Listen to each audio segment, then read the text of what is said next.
The year is 1999. The world is gripped by excitement, by fear, by trepidation. Not too dissimilar to today, right? The millennium bug, Y2K, it's on everyone's lips. The world has paused. You see, a small oversight, piece of code, computer programs have programmed the year with 2 digits, not 4. What does that mean? It means on the 1st of January 2000, computers around the world will think it's 1900 again. Not good, right? Some of us had to live through it.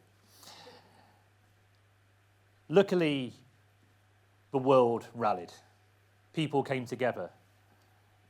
Code patches were issued, operating systems released.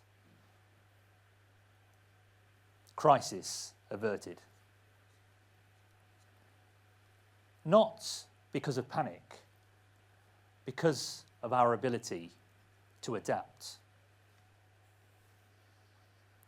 I too am full of excitement, fear, and trepidation.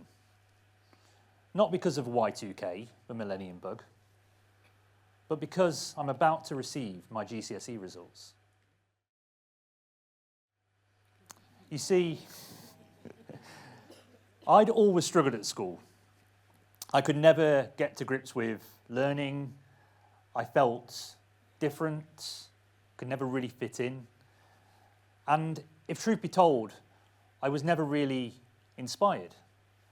I'd later learn that that was down to my ADHD, but that's a story for another day. And so this is the day of the GCSE results. And I still vividly remember that school hall. The scuffed carpet, the smell of marker pens, envelopes opening like crisp packets. One friend cheered, another cried. I opened mine, my stomach dropped. I'd failed. I kind of knew that already, but seeing that in reality really hit home. And then a teacher came up to me and patted me on the shoulder and said, "Good effort." That hit hard. At that moment, I knew that's all people really ever expected of me. I knew I needed to change. And I knew I needed to do so from a place of authenticity. So over the coming years, I really took time to learn about myself. I was different, and that was fine. I was a problem solver. I was creative. I was innovative. I was an entrepreneur, although I didn't yet know what that word really meant. I then went on a journey of discovery. I went to college, studied leisure and tourism and IT. I enjoyed elements of it, but it didn't really spark anything, and I wasn't really sure what I wanted to do. So I adapted again, I pivoted. I became a chef, loved it. Loved the creative process, hated the long hours. So I changed again, worked in a factory. That was the motivation I really needed to make a positive change. And then I got a job in sales.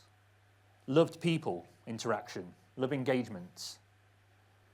But actually, it didn't fill me with purpose. I went to university. I studied media. And all of a sudden, something lit up. Creativity, problem solving, technology combined. I could see the world ahead of me. I got some work experience. That work experience turned into an award. That award turned into a job. That job turned into a 10-year career. I went from graduate to a person in that organisation that helped it grow and eventually sell back in 2017. Through that time, I had to adapt. Social media emerged. Marketing plans went out the window. The financial crisis, budgets got redone, whole strategies got reimagined.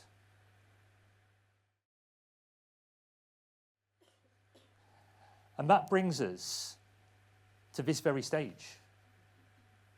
I needed change. I wanted to do something filled with purpose.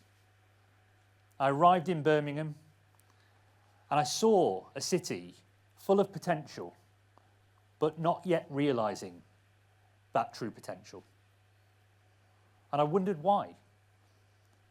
Why the second city didn't have a burgeoning tech ecosystem. And so I created Birmingham Tech Week.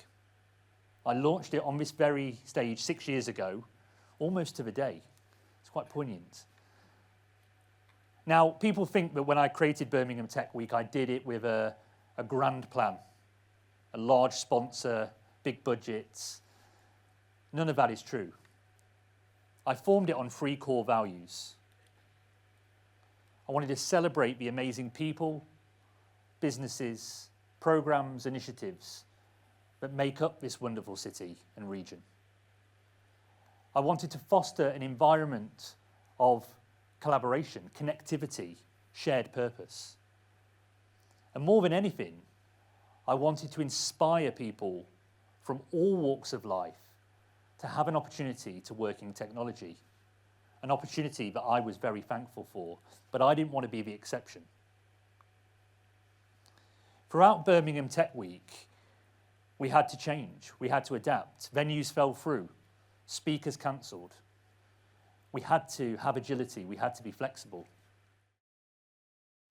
And what I realized at that moment is I had a plan. Not only did I have a plan, I had a model. Subconsciously, I'd been using it all my life. I call it SCAN.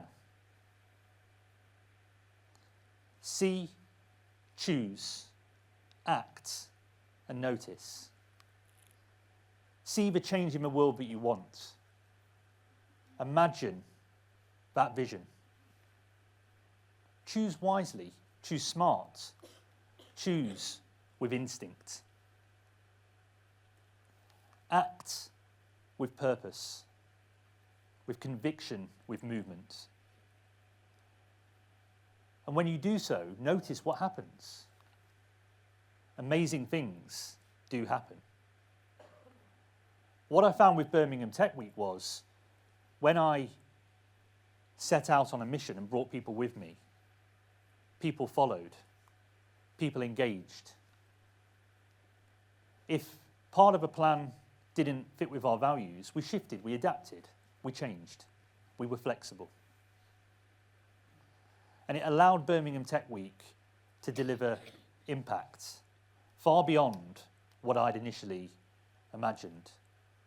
Because we saw, we chose, we acted, and we noticed the change we were making.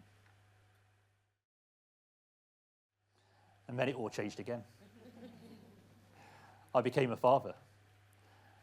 And those of you that are parents in the audience tonight know how hard it is, and I think that picture there demonstrates how hard parenthood could be.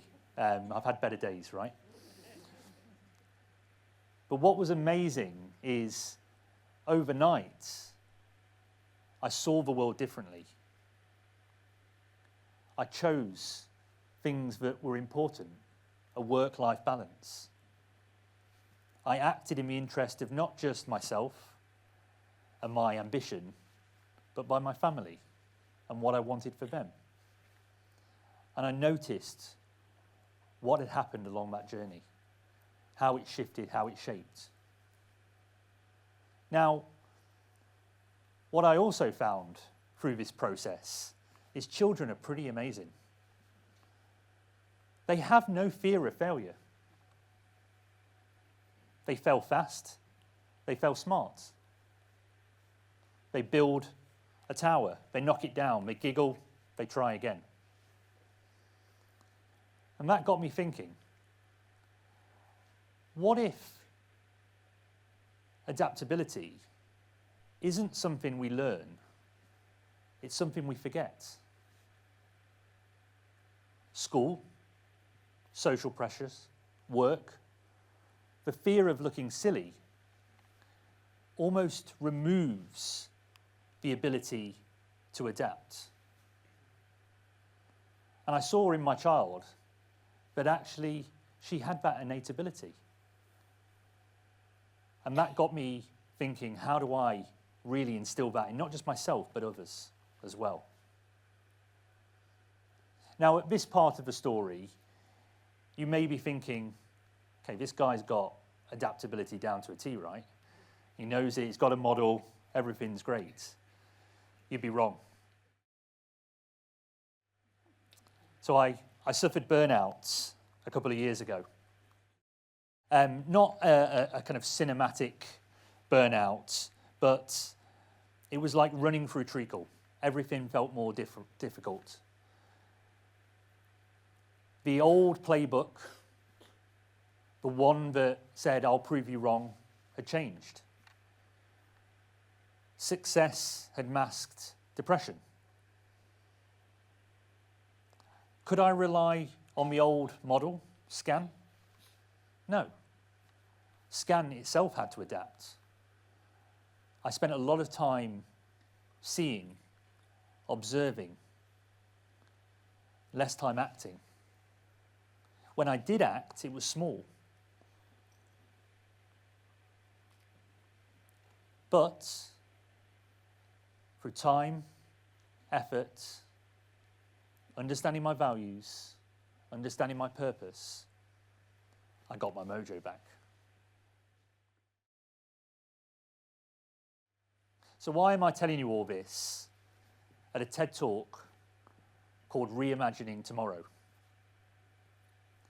Because we don't know what tomorrow looks like. In a world of AI, it isn't about chasing intelligence, chasing the ability to understand AI, learn how to code. What it's about is authenticity. And through this time, you can use SCAN. You can see the world differently, see the world that you want in a new industrial, technological revolution. Choose wisely. What role do you want to play in an AI-dominated world? Act and notice. Notice the change that you can have with AI. But it isn't about AI, is it? It's about you. It's about your willingness to change. Because AI isn't going to take your job. But someone that is willing to adapt, is willing to see, choose, act, and notice, just may. So my ask of all of you tonight is to think about one change that you've been wanting to make and run SCAN. Run it tomorrow. Run it in a week. And what will happen is you will have hundreds of experiments running. Some will fail, cheap lessons, but you'll learn. Some will succeed. They can become habits. But in doing so, you will adapt from a position of authenticity. And remember, the day your plan changes isn't the one where your story ends. It's the one where a better one begins. Thank you.